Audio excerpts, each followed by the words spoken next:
चौहान। साई बाबा का मुझ पर बहुत प्रेम रहता था और मैं उनके पिताजी के साथ लंबे वहाँ समय था तो काफी 5 वर्षामध्ये बीजेपी सरकारने प्रत्येक गावामधल्या योजना राबवल्या, ते झालेत का तुमच्या गावामध्ये? नाही ना, पूर्ण झालं नाही नाही झालेत ना? नाही.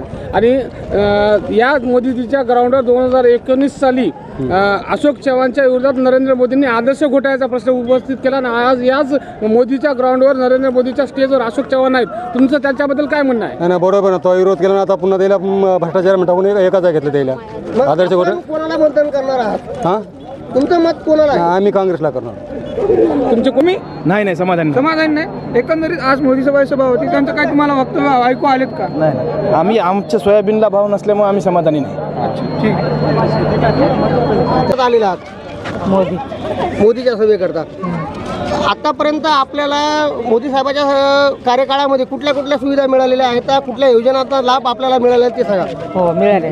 कुठल्या गोष्टीचा? शेतवाल्याला मिळाल्या, शेताला मदत केली, समजायला मदत केली. यावेळेस आपला कोण कोणाला आहे मतदानाचा? आपल्याला काय वाटतं? मोदी सरकार. मोदी सरकार.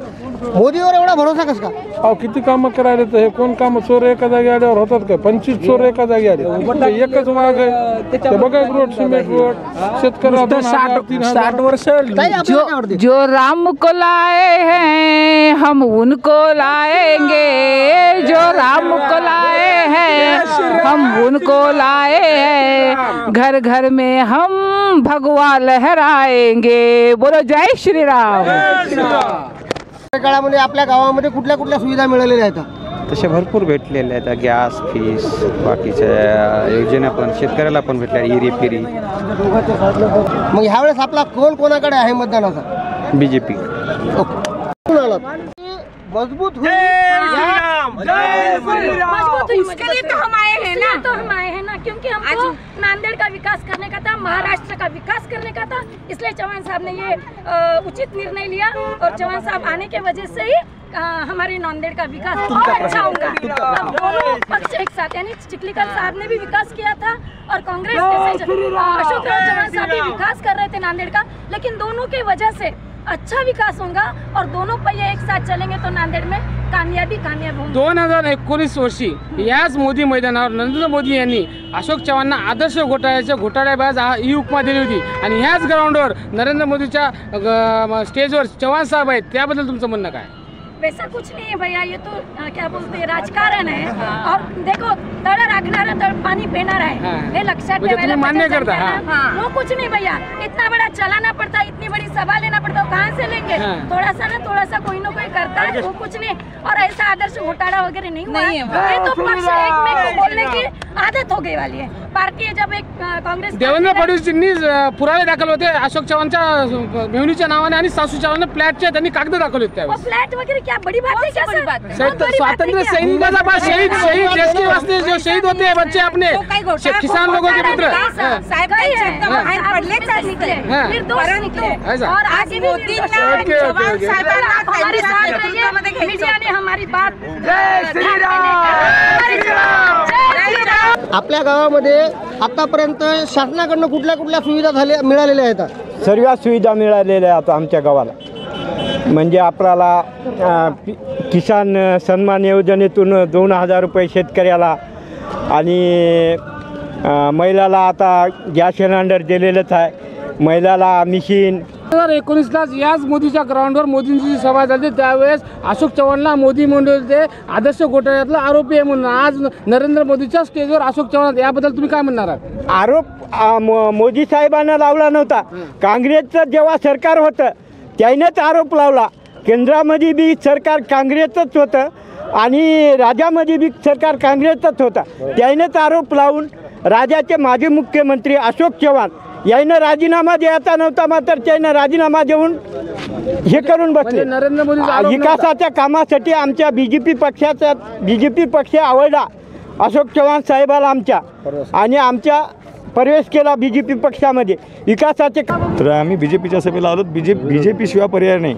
आमच्या आतापर्यंत 15 वर्षामध्ये बीजेपी शिवाय मतदान केलं नाही आम्ही. लातूरला 3 वेळेस आम्ही बीजेपीचाच उमेदवार निवडून दिला आणि यावेळेस आपण देशमुखांना मतदान नाही करणार. आमच्या सोयरेधाऱ्याला आमचे सोयरेधारे आहेत ना, त्याच्यामुळे आम्ही फुल सपोर्ट करणार बीजेपीला आणि बीजेपीच पाहिजे यावेळा.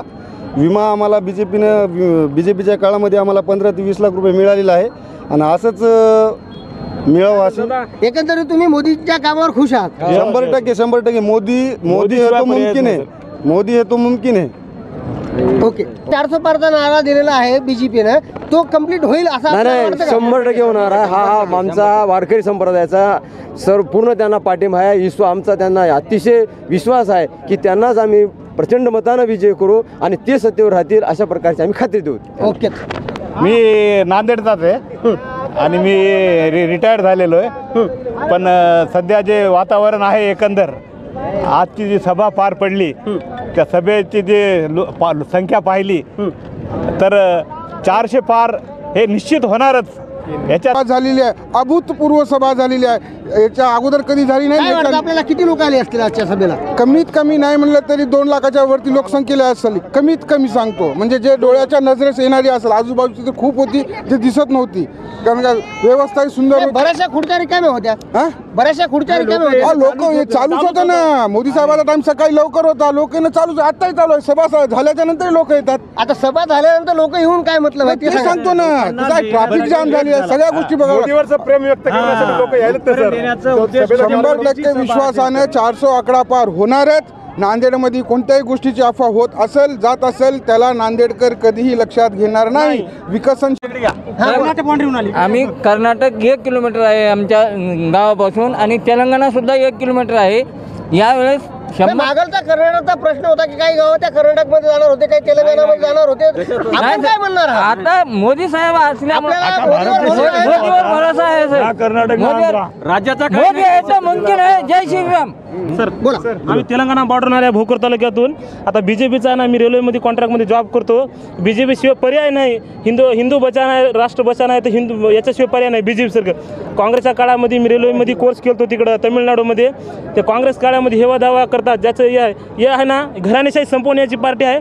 मी म्हणजे मला आता थोडी भावूक झालो मी, कारण की रात्री मी झोपलो नव्हतो. मी आता तमिळनाडू होते, तमिळनाडूमधून आलो. मी राहतो महाराष्ट्र नांदेड भोकरमध्ये, कारण की बीजेपीशिवाय पर्यायच नाही आता. बस. ओके सर, कसं आहे बघा, काँग्रेस स्वातंत्र्य मिळून कमीत कमी 70 वर्ष झाली. दिसत्या बरोबर आहे, डोळ्यानं दिसते सरकारनं कसा विकास केला काय नाही ते. बघा कसं आहे, स्वातंत्र्य मिळालं तसं सरकारनं कोटच रस्ते केले नव्हते. डोळ्यानं दिसता विकास आहे. भाजप सरकार चांगलं आहे.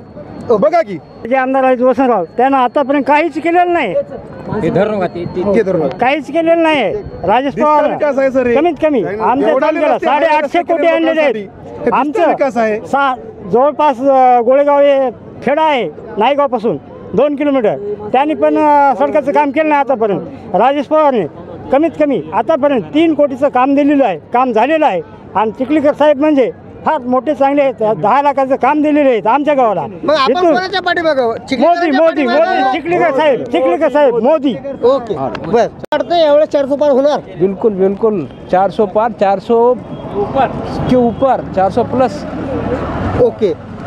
आपल्याला काय वाटतं काका? चर्चेच्या वरी 400 पार. बरं, मोदी साहेबांनी ज्या काही योजना जाहीर केल्या होत्या त्या योजनांचा लाभ आपल्याला मिळालेला आहे का? मिळाला ना. 75-80% मिळाला. आता 25% अजून मिळणारच, आता चालूच राहणार आहे. ओके. कोणाच्या सभेसाठी आलात तुम्ही? मोदी साहेबाच्या. बीजेपी सरकारमध्ये 5 वर्षाखाली केलेले वायदे तुमच्या गावामध्ये योजना विविध राबवल्या गेल्यात का? नाही, राबवल्या गेल्या. मात्र प्रतापराव पाटील चिखलीकर यांनी आतापर्यंत या भोकर तालुक्यामध्ये काय नांदेड जिल्ह्यात कोण्याच ठिकाणी भेट दिलेली नाही. आणि हीची सभा ही जेवढीची येत आहे मोदी साहेबाला पाहण्याकरता आणि मोदी साहेबाच्या मार्गदर्शन घेण्याकरता येत आहे. प्रतापराव पाटील चिखलीकर साहेबांनी बीजेपीमध्ये 5 वर्षामध्ये काहीच कामं केलेलं नाही. भोकर मध्ये कुणालाच करणार नाही. मोदी आहे तर राम आहे. सर एक मिनिट. कर्नाटक बॉर्डर आहे साहेब आमचं. आम्ही मोदीचेच माणसं आहोत, मोदीलाच मतदान करणार. देश वाचवायचं असलं तर मोदीशिवाय पर्याय नाही.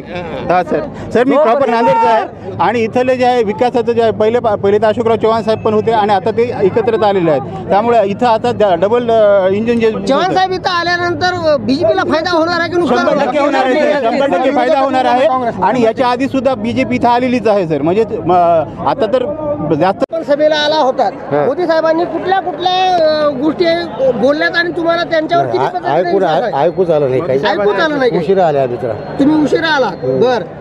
बरं आतापर्यंत म्हणजे ह्या वेळेस आपण कोणाला मतदान करणार आहात? बीजेपीला. बीजेपीला. आपल्या गावामध्ये कुठल्या बीजेपीने योजना दिलेल्या आहेत? संपूर्ण दिल्यात. गॅस दिला, रस्ते झाले, शिक्षणाच्या व्यवस्था आहेत, आरोग्याच्या व्यवस्था आहेत, संपूर्ण एकमेव मोदी. वोट पर हिंदू. दादा आपण बोला. हा बोला. आपण सांगा आपल्या गावामध्ये कुठल्या योजना आलेल्या आहेत? सर्व योजना आलेल्या आहेत मोदी साहेबाच्या. गॅस योजना, घरकुल योजना, रोड, जलयुक्त शिवाराची कामं. आहात का? मग सामान्य जनता अशी काय म्हणते की बेरोजगारी आहे, आमच्या शेतीमालाला भाव मिळत नाहीये. आहे भाव आहे. एकंदरीत काँग्रेसच्या काळामध्ये सोयाबीनला चांगला भाव मिळायचा, पण आता शेतकऱ्यांना सोयाबीनच्या भावाला 4,000 रुपये भाव मिळतो. त्याबद्दल तुम्ही समाधानी आहे? समाधानी हो. थोड्या काही योजना जाहीर केल्या होत्या त्या आपल्याला मिळाल्यात का? आणि जो काही शेतकरी हमी भाव आहे ते आपल्याला मिळालेला आहे का? मिळाला आहे.